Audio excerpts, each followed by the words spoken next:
Hola, ¿qué tal amigos? Gracias por permitirme llegar a tu hogar, también a tu oficina o a través de tus redes sociales desde acá, desde www.lapatilla.com. Hoy acá en el estudio nos acompaña el presidente de Data Análisis y analista político Luis Vicente León. Luis Vicente, gracias por estar acá a través de lapatilla.com. Vicente, el Consejo Nacional Electoral anunció una fecha para servir una mesa rumbo al referendo revocatorio.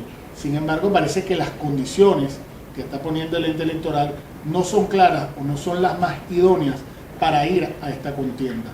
La Mesa de la Unidad ha anunciado que el día lunes va a dar respuesta sobre el anuncio del Consejo Nacional Electoral. Sin embargo, quisiéramos que tú, ante este panorama, ¿cuáles serían tus consideraciones? ¿Qué está ocurriendo? Sí, bueno, yo primero que todo creo que el elemento es entender que esta es la decisión más difícil que va a tomar la Mesa de Unidad o la oposición, en mi opinión, desde prácticamente los últimos 17 años. Porque cualquier decisión que tome va a fracturar a los grupos. No hay ninguna decisión que permita una unidad completa de criterios. Primero, las condiciones son complejas. Es el resultado, además, de una estrategia evidente del Consejo Nacional Electoral para tratar de retrasar, demorar o impedir el referéndum revocatorio. A mí no me queda la menor duda, no importa que hayan trastabilleos. En realidad, el tema central es que tú tienes números que indican que el gobierno perdería un referéndum revocatorio. El presidente Maduro saldría del poder, sin ninguna duda, en un referéndum revocatorio convocado en el año 2016.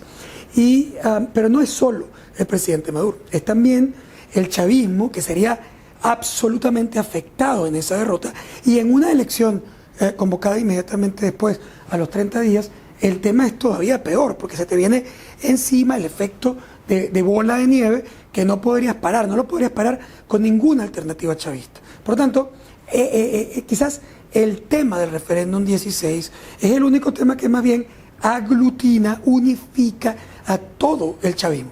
No importa si te gusta Maduro, si no te gusta Maduro, si tienen apetencias para el futuro, si piensan que vale la pena de alguna manera presentar una alternativa para rescatar la cara del legado de Chávez. Eso puede pasar después, pero ahora cualquier referéndum que ocurriera en este momento destruiría el chavismo, o por lo menos lo afectaría dramáticamente globalmente. Por lo tanto, si nosotros consideramos que las instituciones responden muchísimo más a esa revolución que a la Constitución, entonces obviamente todos de alguna manera juegan a favor de que ese referéndum revocatorio no ocurra al menos en el año 2016. Y ya lo sabíamos, yo no creo que haya ninguna sorpresa, obviamente que el Consejo iba a hacer todo lo posible para que se complicara el asunto. Ahora, ¿quién ahora tiene una gran incertidumbre? La oposición. ¿Y los ciudadanos? Sí, bueno, los ciudadanos, pero quiero decir, sabemos perfectamente lo que el gobierno va a hacer. Sabíamos lo que iba a hacer y lo que está haciendo y lo que va a hacer. Bloquear, como sea, ese referéndum. Por lo tanto, la institucionalidad va a buscar apoyar esa necesidad que tiene el Estado de evitar una cosa que a todas luces lo sacaría del poder. Entonces, ¿qué hay? La incertidumbre ahora está en la oposición, que es, bueno, ya sabes cuáles son las condiciones, que por cierto son condiciones hiper complejas para poder cumplir. La pregunta es, ¿y ahora qué? ¿Qué vas a hacer? ¿Qué pasaría si la Mesa de la Unidad decide ir a referéndum revocatorio y qué pasaría si decide que no? Bueno, en cualquiera de las dos decisiones, un grupo de la oposición va a estar absolutamente en contra de esa decisión. Y eso es el primer elemento importante. Más allá, yo no, la verdad es que yo no acostumbro a dar recomendaciones, porque esa no es mi función. Mi función en la política es la función de un bioanalista en la clínica. Es decir, el bioanalista te saca la sangre y te dice si tienes el colesterol alto o si tienes un virus, bueno, una cosa importante.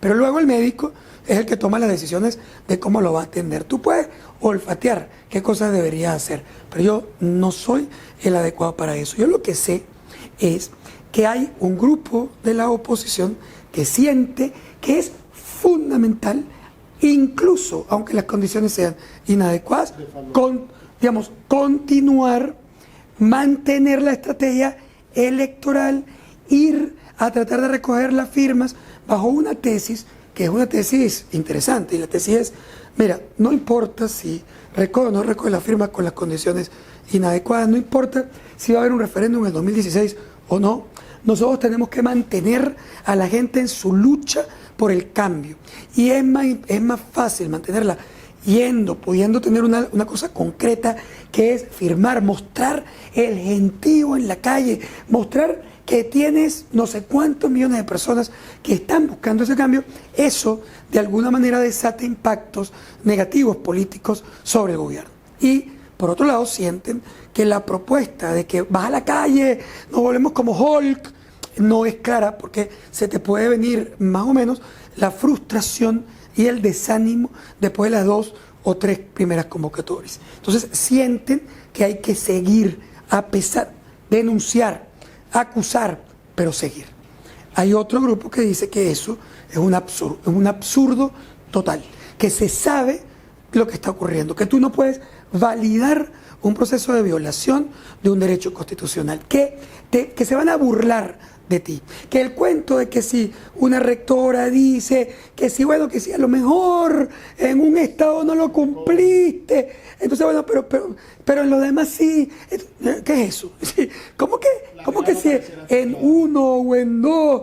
Eso no está claro. Entonces, como no está claro, tampoco dice explícitamente el documento que requiere 20% por estado. Es decir, ni siquiera fuiste completamente transparente para como dejando un margen de maniobra como por si acaso se te complica el panorama. Pero eso es absolutamente peligroso desde el punto de vista político. ¿Cómo puede verse afectado el ciudadano ante este panorama?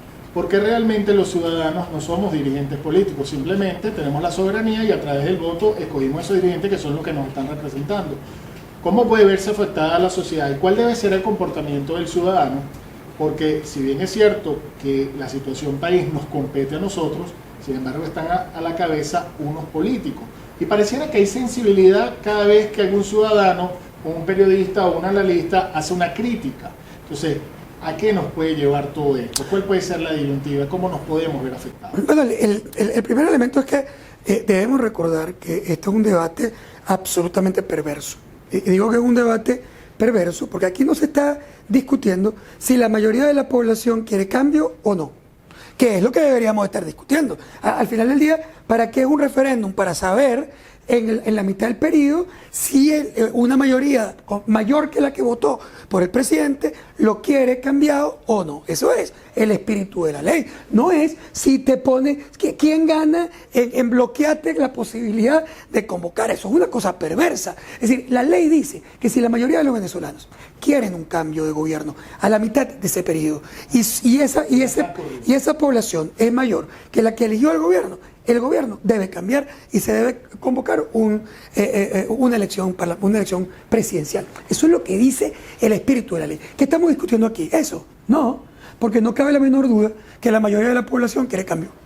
No cabe la menor duda que si tú fueras hoy a un referéndum, la oposición ganaría corrido ese referéndum. Entonces, el debate es un debate operativo, no es un debate ni filosófico, ni conceptual, ni siquiera del espíritu de la ley, porque está claro qué es lo que quiere el venezolano. Y de hecho, el mismo chavismo ni siquiera te dice que eso no es verdad. Lo que te dice es que no cumpliste los requisitos, no lo llamaste, no se puede. Es decir, es como en un juicio donde todo el mundo sabe que el tipo es un asesino, pero bueno, a lo mejor el abogado acusador cometió un error procesal. Bueno, esto no estoy diciendo que la oposición haya cometido ningún error procesal. Aquí es que el juez, básicamente, es pana del acusado. Es decir, eso es todo lo que está pasando. Como el juez es pana del acusado y además se siente involucrado en el proceso, porque ese referéndum sería el referéndum para Maduro, el referéndum para el chavismo, el referéndum para la revolución, el referéndum para el modelo y el referéndum para las instituciones. Que no está haciendo su trabajo. Ahora, ¿qué pasa? Con eso en mente, entonces la gente se pone sensible, porque la gente cree que como hay un derecho constitucional, Si ese derecho no se cumple es porque la oposición no lo ha sabido garantizar. Y eso no es verdad. Es decir, la oposición puede haber cometido muchísimos errores. Además, para empezar, cuando hablamos de la oposición, parece que estuviéramos hablando de una persona con nombre y apellido. Igual que cuando hablamos del gobierno, parece que estuviéramos hablando de un ente homogéneo, organizado y estructurado. Eso no es verdad. Ni hay una cosa como el gobierno, ni hay una cosa como la oposición. Hay un montón de gente distinta, con pensamientos que a lo mejor se cuida más de mostrar sus diferencias en el chavismo, porque le cortan la cabeza. Y hay otro grupo de gente, una montonera, en la oposición que tiene diferentes formas de pensamiento y que además ahí sí se siente con la libertad de expresarse, de pelear, de criticar, de buscar sus alternativas y además de enfrentarse unos a otros. Entonces, ¿qué es lo que tú estás viendo en una oposición venezolana que debería estar ahorita trabajando en conjunto? Yo no digo, mira, la democracia no es un sistema de consensos. O sea, consenso se busca en una dictadura. Y no es que se busca, se obliga, se presiona, se amenaza para que todos piensen igual, se coacciona para que todos piensen igual. En una democracia, todos los hombres y mujeres libres piensan normalmente distinto. Y tú lo que tienes que hacer es ordenar de alguna manera el debate y la toma de decisión. El único consenso que se requiere es alrededor de las reglas de juego con las que tú vas a dirimir ese disenso. Pero eso no lo entiende la mayoría de la población. La población, primero, le dijeron que iban a sacar a Maduro en 6 meses. Entonces ahora, obviamente que no lo sacaste, se siente como que, mira, me engañaron. Hay una gente que se siente engañada y piensa que el culpable de que eso no ocurrió es el que se lo dijo, o la oposición, o la MUD. Mira lo que pasó, por ejemplo, con el tema de los encuentros entre gobierno y oposición. ¿Qué pasó? Bueno, primero lo asesinaron más o menos porque se habían encontrado y que estaban negociando a la espalda del pueblo. Mira, ahí no había ninguna negociación. Ahí ni siquiera el prediálogo ese, que además la comunicación fue terriblemente mala, porque en realidad lo que había ahí que es encuentros, que por cierto no ocurrieron la semana antes de que tú te enteraste, o 2 semanas antes de que tú te enteraste. Han ocurrido siempre.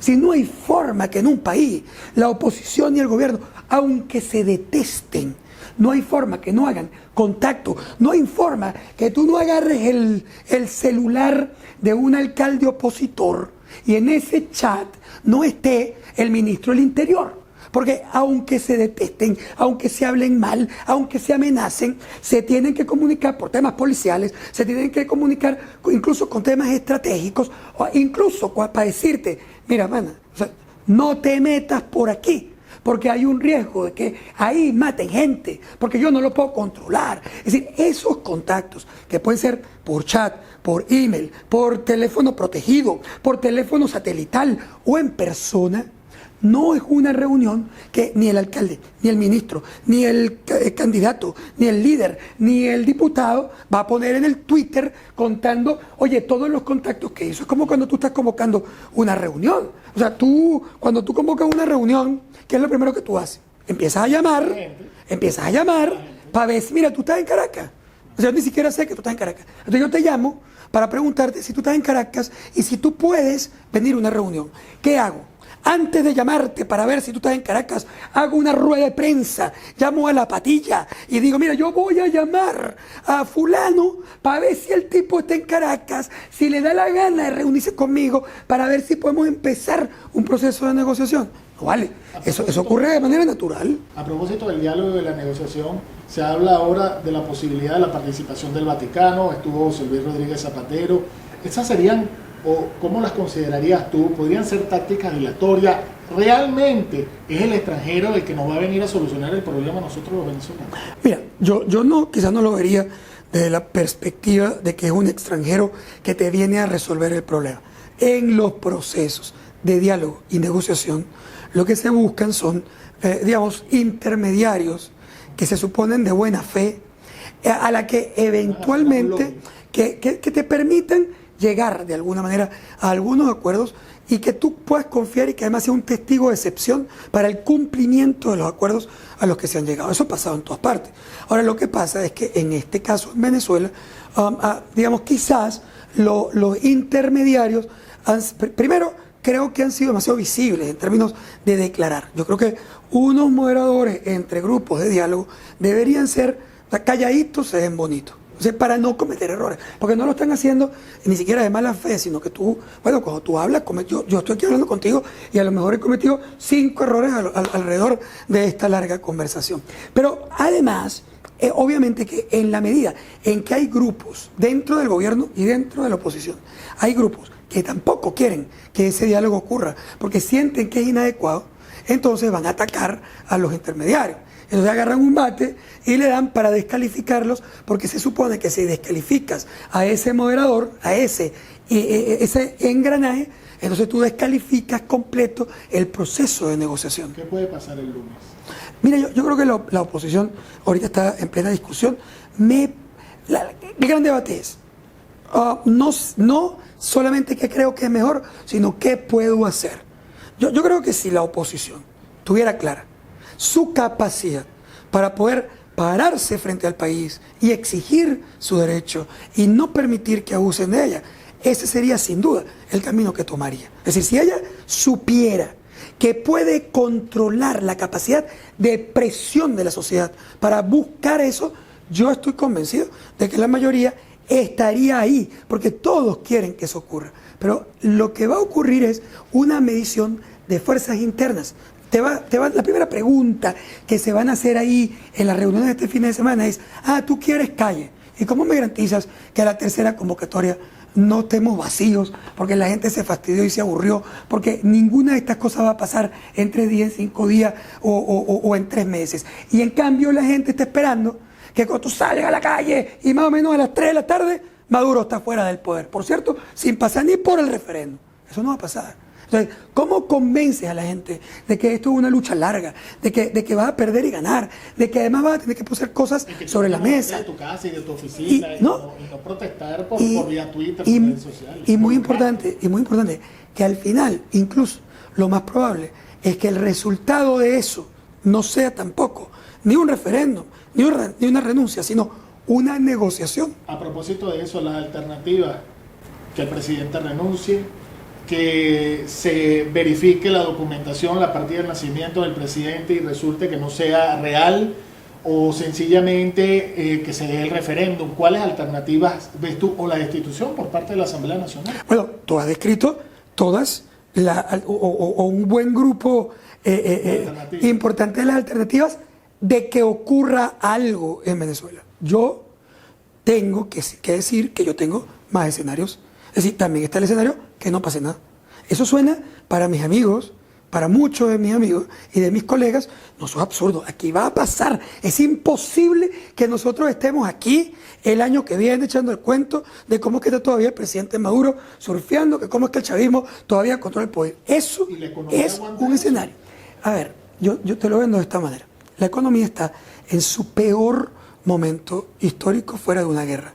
Estamos en una situación crítica. El empobrecimiento de la población es horrible. Las empresas están en el piso. La producción está cayendo. Los problemas de abastecimiento no mejoran. Han mejorado algunos elementos, pero otros empeoran dramáticamente. La inseguridad galopa. Aún así, la respuesta es sí. La respuesta es, no sabemos nunca cuál es lo que los americanos llaman el break-even point. Nunca sabes cuándo es insostenible. ¿Por qué pasa? Porque lo que ocurre es que los pueblos, en el medio de grandes crisis, también se pueden acostumbrar, habituar a la primitivización. Si tú miras lo que ha ocurrido, por ejemplo, en Cuba, las situaciones cubanas eran infinitamente peores que las situaciones venezolanas. Infinitamente. No es comparable la situación de Cuba en los 80 y en los 90, donde la gente tenía avitaminosis y terminó con enfermedades oculares que hicieron que se desarrollaran todas estas operaciones de ojo. No es porque los médicos cubanos son sensacionales, sino porque tenían que operar a un gentío que tenía un problema de ojo porque no había vitamina suficiente. En términos alimenticios, se comían 3 o 4 cosas y en más del 60% de las casas no había baño en Bolivia. Y sin embargo, la gente se acostumbró. Y yo no estoy diciendo que eso va a pasar, y además me horroriza que eso pase en Venezuela. Pero lo que yo estoy diciendo es que ese tema, no, imposible, eso no es verdad. Yo recuerdo cuando era imposible que Chávez se mantuviera en el poder. Yo recuerdo cuando la oposición decía que esto estaba listo. Yo recuerdo periodistas de altísimo nivel que escribían artículos sobre más o menos cuántos segundos le quedaba a la revolución chavista. Y Chávez se fue porque se murió.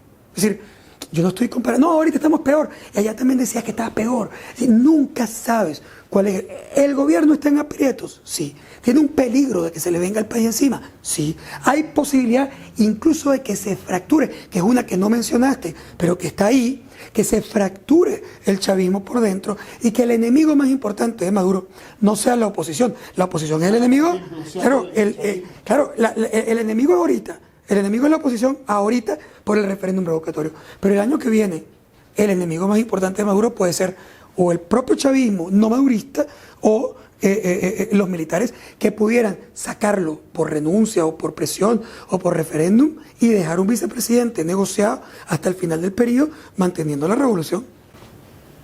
Ya estamos sobre el tiempo, Luis Vicente. Quería, para finalizar, ¿cómo está el grado de confianza en las instituciones en un top 10?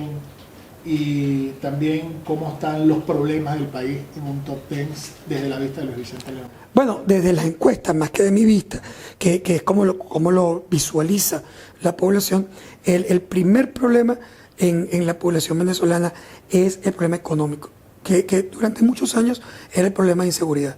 Y hoy no es la inseguridad, pero no porque resolviste la inseguridad, sino por el drama de la pérdida de poder adquisitivo, de desabastecimiento, la inflación más alta del mundo. Pues por supuesto el problema de desabastecimiento e inflación, digamos, se invade la preocupación de los venezolanos, y en la tercera posición después de desabastecimiento e inflación está entonces el problema de inseguridad, que bueno, aquí está peor, no está mejor, solo que bajó de categoría porque los otros son estrambóticos. En el caso de las instituciones, las instituciones, digamos, más populares siguen siendo muy interesantes. El sector privado de la economía es el sector más respetado por la población venezolana, un sector afectado, atacado, vilipendiado, amenazado por el gobierno, y sin embargo se convierte en un sector de altísimo nivel de respaldo porque la población siente que es ahí donde está la posibilidad de resolver el problema de abastecimiento y el problema de inflación. Más del 90% de los venezolanos indican que las empresas que han sido expropiadas hoy producen infinitamente menos y más ineficientemente que lo que producían en el pasado. La mayoría de la población quisiera trabajar en una empresa privada. El nivel de evaluación de gestión de una empresa como tan atacada como Empresas Polar tiene 91% de aceptación popular, cuando el presidente Maduro, para hacer una comparación, no es una comparación válida porque estamos hablando de un político contra una empresa, pero solo para decir los números, el presidente Maduro tiene 21%, o sea, a 70 puntos menos. Es decir, las Fuerzas Armadas, el Consejo Nacional Electoral y el Tribunal Supremo de Justicia. Eso ha venido descendiendo en la medida de esta. Cuando tú empiezas a jugar para parar las posibles salidas institucionales y todas tus decisiones bloquean las decisiones de la Asamblea Nacional, no hay forma que no te afectes. ¿Por qué? Porque ¿quién eligió esa Asamblea? El pueblo. A través de su voto. En su voto. ¿Y qué estás haciendo tú? Bloquear la decisión del pueblo. Entonces tú no puedes esperar que la gente le guste que tú bloquees lo que ella eligió. Entonces, por lo tanto, que el ataque del gobierno y del tribunal y el retraso del Consejo Nacional Electoral los debilita en términos de soporte popular. ¿Tendremos elecciones de gobernadores y elecciones de alcaldes? ¿Algún día? Porque la verdad es que no es posible resolver la pregunta de cuándo es. ¿Cuándo es? Bueno, si no hay una suficiente negociación política que tenga como consecuencia esa elección, o no hay una suficiente presión de la población para defender un obvio derecho. Sí, todavía el referéndum, está el debate de si cumpliste o no los requisitos. Pero sobre la elección de gobernadores no hay debate, se vencen los periodos de los gobernadores en diciembre de este año. ¿Dónde está, digamos, el derecho cuando tú ni siquiera Mira tú la respuesta es, no, es que como no hay plata, no la vamos a poder convocar. O sea, que en el año 18, en diciembre del 2018, si Venezuela tiene una crisis perversa económica producida por un mal gobierno, de todas maneras no vamos a cambiar el gobierno porque no hay plata para convocar las elecciones presidenciales. O sea, eso es lo que tú me estás diciendo. O sea, cuando tú dices que tú no estás convocando la elección de gobernador, también podrías decir que no convocas la presidencial. Y nos quedamos per secula seculorum con un presidente porque no hay plata. O sea, podremos estar debatiendo meses, o sea, si hay o no referéndum, y por lo tanto mantenemos paralizado todo el proceso político. Pero eso es un tema que puede estar ocurriendo. Pero no, todo va a depender de responder la pregunta en el pueblo o en la oposición. La oposición dice, es imposible que eso se mantenga. La pregunta mía es, ¿qué tienes en la mano? No, pero además, ¿qué tienes para presionar que se cumpla ese derecho? No, la gente, bueno, muéstrala. La calle, vamos a ver. Es decir, tú te muestras y te quitas, entras, has visto marcha grande, después como que no va nadie. Es decir, es tuya, la tienes que convertir en tuya. Es decir, la tarea está pendiente. ¿Qué es de la vida del Bolívar fuerte? Bueno, la verdad es que eso quizás es una de las experiencias más tontas que hemos tenido, porque al final de cuentas, el hecho de que tú cambies un 0, 3 ceros o 5 ceros no resuelve el problema inflacionario, como tampoco lo resuelve meter preso contrabandistas, ni poner una huella para comprar el problema de desabastecimiento. El problema económico solo se resuelve abriendo la economía, buscando un sistema de acuerdo nacional para cambiar los procesos, reestimular el aparato productivo, convocar a todas las fuerzas productivas para insertarse en un modelo de desarrollo, pedir recursos en los organismos internacionales para poder incluso subsidiar a la población más pobre que va a tener costos relevantes de ese ajuste y finalmente tener un líder en el que la gente crea. Y agrego, trabajar y amar a Venezuela. Luis Vicente León con nosotros. Gracias. Aquí desde lapatilla.com. Gracias por permitirme llegar y compartir con ustedes. Saquen ustedes sus propias conclusiones. Será hasta una próxima oportunidad.